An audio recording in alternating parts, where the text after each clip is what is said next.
minga folinga la journal la peuple mbote la binonyo sona sengonyo soto fungola ngo pona kotesa minonenge chef de l'état Félix Antoine Tshisekedi Tshilombo a participé qui lundi 24 mars na vision conférence la deuxième sommet conjoint EAC SADC Oyo aponi 5 anciens chefs de l'état lokola ba facilitateur na crise ya Est République démocratique du Congo pe groupe Oyo ba kopona médiateur moko pona ko remplacer président angolais Joao Lorenzo Kaka le même lundi bosenge koyeba que chef de l'état ayamba kipe na cité ya Union africaine président ya Sénat Jean-Michel Sama Lukonde Kenge bango mibale balobela ki crise sécuritaire ya Est ya République démocratique du Congo pe chef de l'état apesa ki ba orientation pour na suivi ya session ya mois de mars na parlement ba dété élément obokoso yango na basango na biso ezali koya to poursuivre basango na biso na ngambo ya chambre haute ya parlement pour la kotesa bino ndenge président ya Sénat Jean-Michel Sama Lukonde Kenge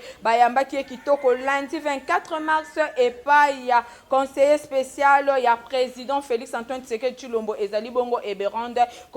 Kolongele toujours na cadre ya ba consultation politique ya Union nationale. Démarche oyo ezali inscrit na contexte politique délicate pe objectif nango ezali ya kosangisa ba force politique pour na ko renforcer stabilité pe ko répondre na ba défis socio-économiques ya mboka ba consultation o ezoko viser ya ko établir équipe gouvernementale capable ya ko refléter large représentativité pe ko promouvoir unité nationale na bobimina ye na ba consultation inaugurale oyo Jean-Michel Sama Lukonde Kenge ayebaki na ko réaffirmer loyauté na ye pe oyo ya regroupement politique na ye envers président ya république pe asalaki appel na ba force politique ya ba société civile ya ko rejoindre démarche oyo pour na gouvernement inclusif ndenge kaka président de la république Félix Antoine Tshisekedi ablingi ba consultation politique oyo ezala inscrit na esprit ya cohésion nationale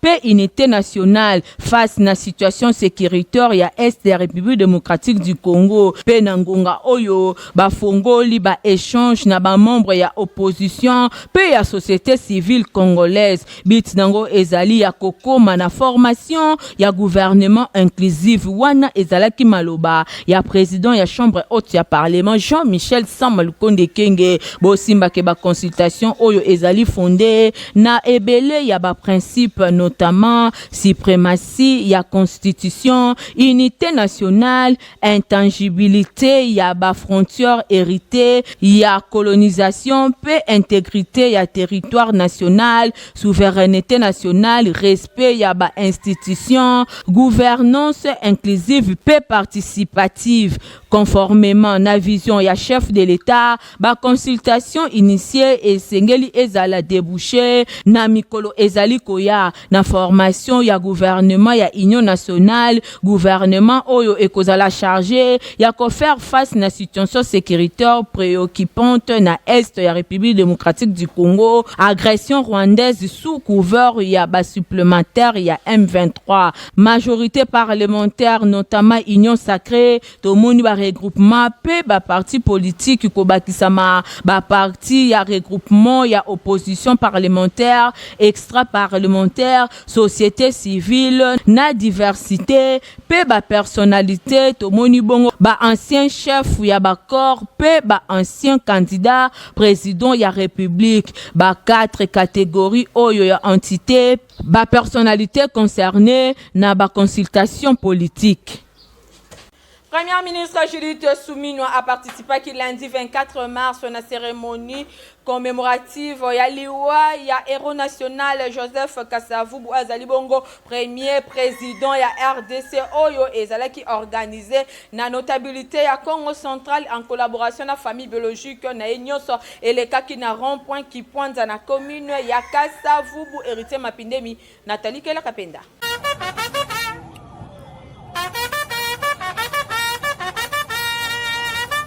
Lundi 24 mars 2025, Premier ministre Judith Suminwa a participé à la cérémonie commémorative ya héros national Joseph Kasavubu, premier président de la République démocratique du Congo. Et ça qui organisé na Notabilité Congo en collaboration na famille biologique naye. Nyonso eleka ki na rond-point qui mpoanza na commune ya Kasavubu. Et ça qui na présence ya ba autorité et belé ya mboka. Kati na bango ba député nationaux, ba sénateur, bourgmestre ya commune ya Kasavubu pe ba autorité coutumière ne Congo. Pour na rendre hommage na Joseph Kasavubu, numéro 1 ya gouvernement central a déposé ki liboso ya monument gerbe ya ba fleur avant aye ba na ko fleurer misapinaye na table ya mosala ya mabaya oyo ezali conservé pour na ko examiner ba document signé et pa ya oyo a président ki na avenir ya RDC après indépendance. Pour na chef ya gouvernement ba Valère ya ancien président Joseph Kasavubu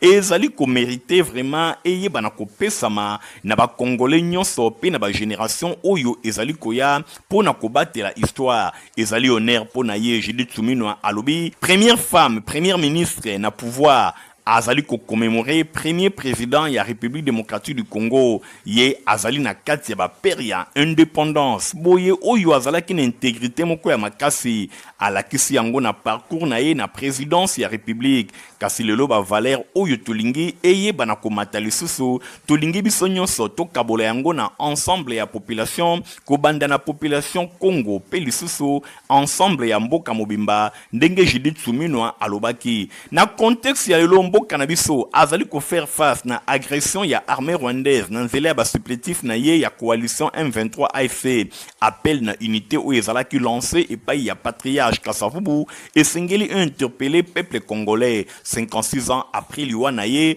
pour na ko bloquer ba ennemi oyo na kati pe na libanda ya RDC tangu tozali kolobela likambo etali unité nationale Joseph Kasavubu atalisaki ba Valère wana ya unité pe ya cohésion pe Judith Suminwa alobi et singeli ezala exemple pe lisusu honneur ya komona excellence Félix Antoine Tshisekedi Tshilombo président de la République chef de l'État à lelo aye bana ko honorer mémoire ya Joseph Kasavubu na ko tombola kaye na rang ya héros national pe nyonso wana ezali bongo ko honorer mémoire na ye na 2020 na célébration ya 60 ans ya indépendance ya mboka Kasavubu azalaki moko ba pionnier ya indépendance ya RDC ye atombwamaki na rang ya héros national et pa ya chef de l'État Félix Antoine Tshisekedi Tshilombo bosimba ke na geste wana lingi reconnaître combat oyo ye amenaki azalaki motomoko exceptionnel pe libre boye na opportunité oyo journée yango bourgmestre ya commune ya Kasavubu Fine Masongo ye a sollicité ki implication ya chef ya gouvernement pour la réhabilitation ya standard moderne ya place ya indépendance boye ezali esika moko ya histoire emblématique et pa wapi monument ya premier bourgmestre noir ya Congo colonial yango pe ye azali premier président oyo azalaki liboso na sima ya indépendance bane Congo nyonso ba se retrouvaki na cathédrale Notre-Dame du Congo pour na messe ya suffrage na mémoire ya 56 ans ya liwa ya Joseph Kasavubu na homélie tirée na Jean chapitre 11 verset 17 tuna 27 officiant atalisaki pe asengaki na ba fidèles chrétiens ba s'inspirer na intégrité pe na simplicité oyo Joseph Kasavubu azalaki na yango pona kobongola makambo. Notabilité Congo ba remerciaki premier ministre Judith Suminwa pour la communion fraternelle oyo ezali bongo symbolique pour na ko rappeler bino Joseph Kasavubu abotamaka na 1917 na Dizi pene ya Tchela na actuel Congo central pe akufaka le 24 mars 1969 na Boma ye a gouverné Kimboka pendant 5 ans après azala bongo invincé na coup d'état oyo fait président Mobutu asalaka. Nasima ya ko déposer gerbe de fleurs na liboso ya monument ya premier président ya RDC Joseph Kasavubu bosenga ko yeba ke premier ministre Judith Suminwa alobaki boye na micro ya info lingala pona ngai eza eloko moko ya motuya ngai en tant que mwasi ya yambo ya liboso premier ministre na ya ko s'incliner pona mémoire ya président o yambo ya République démocratique du Congo aza mutu moko oyo toyebi biso nyonso tout toyokaka na histoire aza na ba valeur oyo ya intégrité kosangisa ba congolais nyonso tout pona intégrité ya mboka il fait partie avec perd l'indépendance, avec nombre na bango, et donc c'est important. Le lot mokonzi ya mboka Félix Antoine Tshisekedi a élevé na rang ya héros national tokoka ngai pe na ndenge na nga en tant que première femme première femme Congo première ministre devenir m'incliner et là honneur pour nanga yango na lelo il fallait karana zala. Chef du gouvernement Judith Soumino a clôturé qui dimanche 23 mars 2025 visite naye na ville ya Kenge na province ya Kwango na cadre ya campagne congolais Telema mais avant Atika Mabele ya Kwango boye ba que premier ministre azwa kiton ya koye baba réalité sociale ya province ya Kwango héritier mapindemi Nathalie Kala kapenda ba pesi ba détail. Premier ministre Judith Soumino a clôturé qui dimanche 24 mars 2025 visite naye na ville ya Kenge, chef-lieu de la province ya Kwango. Na cadre ya campagne congolais Telema avant Atika Mabele ya Kwango, chef ya gouvernement azwa kiton ya ko s'imprégner na ba réalité sociale ya province Oyo. Tourner na ville ya Kenge et permettre qu'il atsa na lumière boye ba atunyon soto ba défi ya province Oyo. Pe a souligné qu'il nécessité ya ko encourager développement durable pe inclusif na région Oyo. Yé azwa ki connaissance ya ba enjeux locaux pe atelisaki engagement na ye ya komema ba solution moko concrète pour na amélioration ya ba conditions de vie ya population. Pour na ba première vers ya matinée chef ya gouvernement abandaki journée na ye na communion et longo na ba chrétien catholique ya cathédrale Mwense à Noirit. Moment ya prière boye ezalaki tango ya spiritualité ezalaki signe moko ya makasi ya unité ya partage pe ya solidarité et longo na ba habitants ya province. Pour na monseigneur Jean-Pierre Kwambamba participation ya premier ministre na célébration eucharistique Oyo ezali ko représenter geste moko louable pe significatif. Premier ministre ye aye ko partager esengo pe na ba pasi na bango. Attention ya population ezalaki bongo na litomba yango tozali kozela na gouvernement moko azala proche ba citoyen geste oyo ezali pa moko avant koluka kimia moko durable unité pe véritable fraternité na kati ya nation congolaise boye ezali ko inspirer espoir malgré ba épreuve ya ndenge na ndenge esengeli to s'engager pour na kotonga mboka na biso na kimia pe na fraternité moko sincère ndenge évêque ya Kenge atalisaki. Na suite ya messe Judith Soumino akendaki na terrain pour na kotala ye moko ba érosion oyo ezali ko menacer ville ya Kenge en particulier na quartier Kankikwit.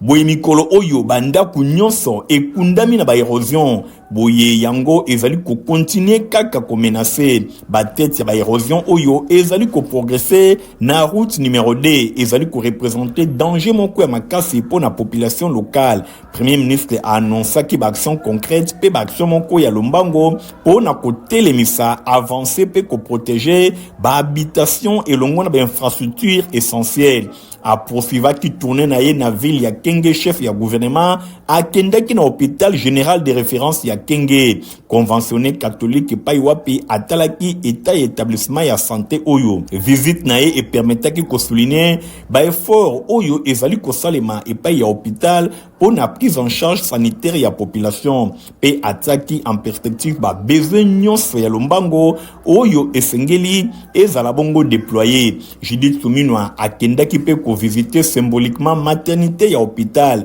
et pa wapi asololaki na quelques femmes mères amemelaki bango message ya espoir pe ya réconfort. Basi oyo bazalaki présente ba bénéficiaire ya gratuité ya maternité batalisaki gratitude na bango na visite oyo ya attention oyo ezalaki porté pour na préoccupation na bango boye ezali institution kaka moko ya santé ezali na capacité moko ya makasi pour na ba médecin ya région oyo. Chef ya gouvernement a multiplié ki ba échange et longo na ba différentes couches sociales ya Kwango a abordaki ba problème spécifique ya province mingi accès na éducation santé ba infrastructure sécurité pe ba défis environnementaux ba discussion oyo et permetaki concerner malamu ba attente nyonso ya ba habitants pe ko poser ba base moko ya ba solution durable. Après visite na ye na Kwango, Judith Suminwa akoko ba campagne na ye congolais telema na ba province mosusu ya mboka po na kotombola unité nationale kimia pe prospérité ya Congo.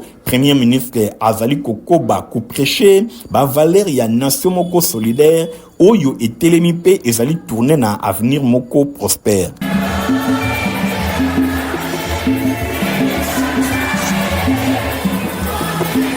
À quelques jours, il y a fin, il y a mois de mars, mois Oyo, ezali dédié na basi boye ke président ya Assemblée nationale professeur Vital Kamerhe ayambaki weekend eleki na cabinet na ya mosala délégation ya ba femme parlementaire héritier mapinemi grâce Poba. À quelques jours, il y a fin, il y a mois de mars, où il y a mois de juillet, na bande Kobasi, président de l'Assemblée nationale, professeur Vital Kamerhe, azwaki honneur ya koyamba week-end eleki na cabinet na ya mosala, délégation ya ba femme parlementaire, composé na honorable Persin Zouzi, honorable Riziki Maneno, honorable Daïda Moleka, pe honorable Antoine Ndabala, délégation Oyo, ya ba femme parlementaire, et ya qui ko faire connaître, et pas ya numéro 1, ya chambre basse ya parlement, ba initiative na bango en faveur ya ba droit des femmes na Assemblée nationale. Bango ba présentant qui na numéro 1 ya chambre basse ya parlement, ba différentes activités oyo bazali ko envisager qu'organiser pour na kosuki sa en beauté mois de la femme. Bango ba telisi na occasion wana posa na bango ya kotalisa davantage na ba débat parlementaire pe kotalisa rôle actif oyo bango bazali ko jouer na prise de décision. Ba famille ezali bongo base ya société pe basi bazana rôle moko ya motuya ko jouer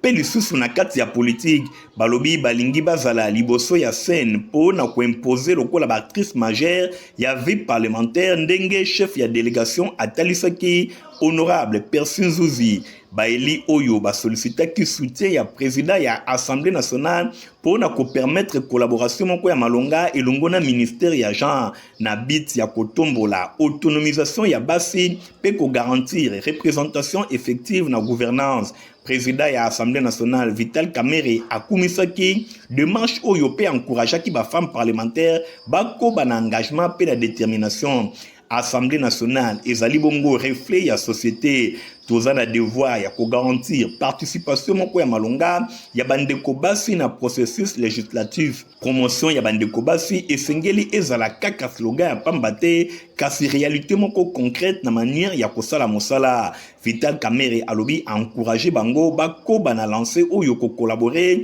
et longo na ba collègue na bango ya mibali po na kotombola ba réforme ya makasi oyo mboka azana bosenga na yango. Professeur Vital Kamerhe a rappelé qu'il peut émancipation politique ya bandeko basi ezali eloko moko ya motuya pour la démocratie et développement ya République démocratique du Congo. Initiateur ya complexe scolaire Mama Pemba Yemoko honorable Néron Mbungu assistaki na kito ya vendredi oyo ezalaka omo mesano la dilandu héritier mapindeme.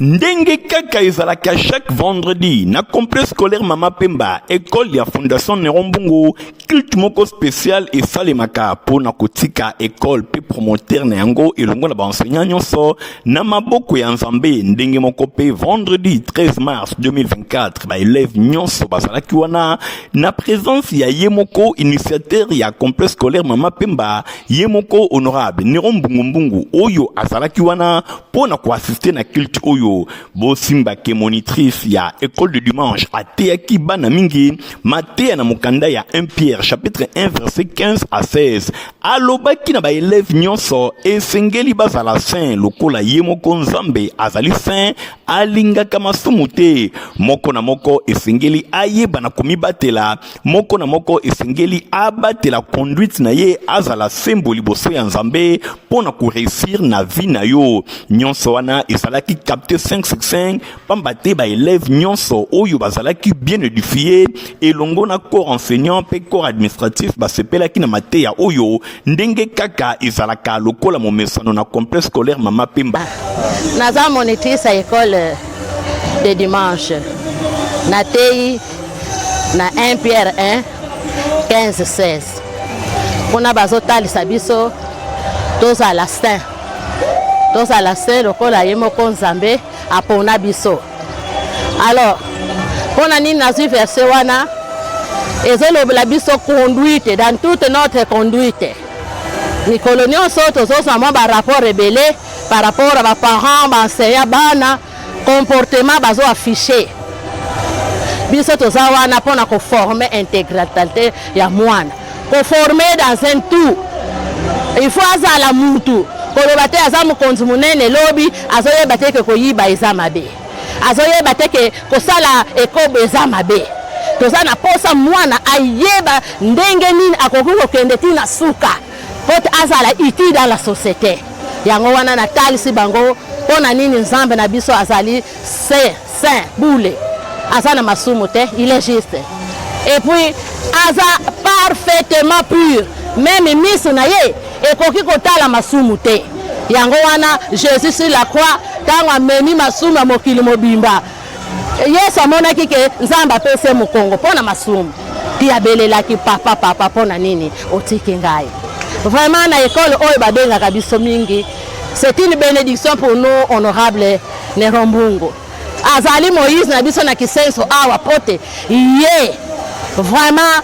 œuvre au asala. Combien d'âmes qui veulent écouter cette parole? Et je sais, na yebi na kondima nyonso ke ba yoki mateya pe ba bongo ni mitema. Et que nzambe atombola lisusu promoteur ya école oyo. Pote un jour ayeba na susu ko benga biso ko benga basala nzambe pona ko édifier peuple de Dieu. Vraiment esengo ezali makasi pona tongwa lelo. Bongo Nasima bapesaki maloba epai ya évangéliste itinérant honorable Nerombungu initiateur ya complexe scolaire Mama Pemba yepe ateyaki bana pona koloba na bango esengeli basala makasi pona kozala utile na société pona ko réussir pe kozala moto monene na société esengeli kobanga nzambe pe esengeli kobatela oyo nyonso ezali ya malamu ko négliger nzela ya mateya te pamba te soki olingi ozala moto na vie esengeli oyekola pe esengeli osala makasi pona kozala utile na société kokangama tango nyonso na nzambe. Message oyo ezalaki vraiment capté 565 pamba te ba élève batondisamaki na esengo komona ke honorable Nerombungu mabanga moyo azali tango nyonso na souci ya jeunesse ya commune ya Kisenso pe ya ville ya Kinshasa mobimba en général nyonso elekaki vraiment kitoko. Bongo na sima ba élève ba prêtaki serment citoyen liboso ya yemoko honorable Nerombungu pona kotalisa attachement na bango na mboka na biso République démocratique du Congo na baton oyo difficile mboka ezali ko traverser. Et sukaki wana te honorable Nerombungu asalaki pe tour na école pona kotala ndenge nini ba chantier ezali ko salema. Honorable Nerombungu na souci azana yango pona éducation ya bana azali tango nyonso kotala tala ndenge nini mosala ezali ko salema po bana batanga toujours na ba condition moko ya kitoko. Ba mama ya paroisse protestante CAC Lemba Gare 1 bazalaki na culte spécial jeudi na cadre ya mois de la femme prédicateur na bango ezalaki bon évangéliste itinérant honorable Nerombungu la dilando. Dimanche 22 septembre 2024, évangéliste itinérant honorable Nerombungu azalaki invité spécial pour na côté ya bana nzambe na paroisse protestante ya communauté oyo babengi 18e communauté CAC oyo ezwami ezali bongo paroisse évangélique ya Alliance au Congo bosimbake ezwami na district ecclésiastique ya Kin Est paroisse ya Njili quartier 8 oyo ezwami na avenue Tavoka na commune ya Njili bosimbake ba fidèle bayaki vraiment ebele paroisse oyo ekambamaka na révérend pasteur Fusuka Emmanuel ezalaki culte babengi culte clôture kisungiki ya synode ya district Kin Est honorable Nerombungu alobelaki likambo etali vase d'honneur ateyaki na Proverbe chapitre 15 verset 6 de Timothée chapitre 2 verset 20 à 21 alobelaki Galate pe ba verset ya ndenge na ndenge pona kote ya ba vase mibale moko ezali vase o babengi vase ezangatina pe moko ezali vase d'honneur alobaki boye vase d'honneur ezali moto oyo azali kopesa nzambe lokumu na misala nyonso ye azali kosala azali kobanga nzambe azali lokola aliment oyo kati na yango ezwami na batige oyo ezana litomba ya kopelisa moto boye honorable Nerombungu évangéliste itinérant atalisi importance ya vase d'honneur ezali moto azali kopesa nzambe lokumu na misala nyonso azali kosala pe vase ville ezali vase oyo eza na tina te eza na litomba te na miso na nzambe ezali lokola moto azali kosala misala mabe lokola kindoki kindumba pe bongo na bongo na tina wana moto nyonso esengeli abongisa etamboli na ye mpona kopesa nzambe lokumu afin ke azala considéré lokola vase d'honneur bosimbake message ya évangéliste itinérant honorable Nerombungu ezalaki capté 5/5 pamba te bana ya nzambe bazalaki vraiment édifié bana ya 18e communauté évangélique d'Alliance du Congo district ecclésiastique ya Kin Est nyonso elekaki vraiment kitoko na micro ya Info Lingala journal ya peuple révérend pasteur Fusuka Emmanuel Alimbola Kiboui Boloyo na mama na likambo koma vazi ya sika to Yesu komisa biso vazi ya sika Nzambe komisa biso biloku ya sika lelo na nzela ya mumbo na kolo évangéliste itinérant Nerombungu honorable par excellence Nerombungu kena biso na dimension mususu abi kozala vase ya sika jamala ume vase ezali enveloppe bongo contenu nango kati na yango oyo eza na kati ya vase wana yango nde eza mutuya Rotiva pesa potopota qualité équipée achetos à la mukolo to mo la bino nyoso bosengeli komela ya. Ah merci. Ya buinde bana nyoso baza kuringa. À la prochaine.